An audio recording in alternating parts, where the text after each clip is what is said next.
I can tell you with some confidence from both an empirical perspective and from my own experience that people are not naturally incurious. It has to be trained out of you. From my own experience, I was raised pretty conservative Baptist, but not fundamentalist. There were not, beyond like the core parts of Christianity, there were not things that we had to believe about like how the world was created or what the atonement meant. There was room for disagreement in those things. And in other parts of life, my parents encouraged me to learn more. My mom was a teacher. She came from, both sides of my family came from a generation of teachers. It was something that was expected of me to be someone who wanted to learn more. So when in my late teens I fell into fundamentalism, the thing that pulled me through that was wanting to know more. And that's also kind of what pulled me into it, because I was asking questions about things that other people around me didn't have any answers to, and they seemed to have answers, but on further scrutiny, their answers didn't hold up, especially when I was talking to people who actually had backgrounds in the things that I was trying to learn about.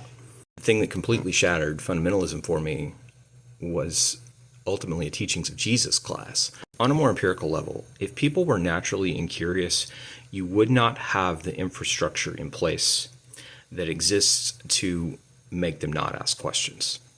You wouldn't have the social control. You wouldn't have the thought-terminating cliches. This is both within religion and within the far right.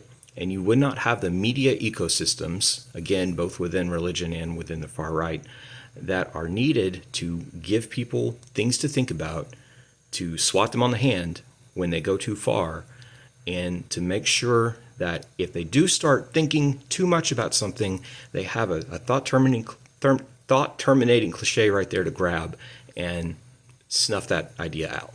And yeah, from my perspective now, I can't imagine not wanting to know more about something. If you can explain it to me in a way that I can understand it and that makes it a little bit interesting, I'm game. But I do remember this point where I was starting to learn things that were breaking my worldview, where it got pretty scary. And I was like, what if I go too far? And I know more, I have more knowledge than I am comfortable holding. And that is something that people coming out of high control environments have to wrestle with, because it can be identity breaking. It can be devastating. And there are a lot of things that I'm not willing to hold compassion for, but having been there, once someone gets to that point, that's where I can find empathy and where I can walk alongside them and say, hey, I've been there too.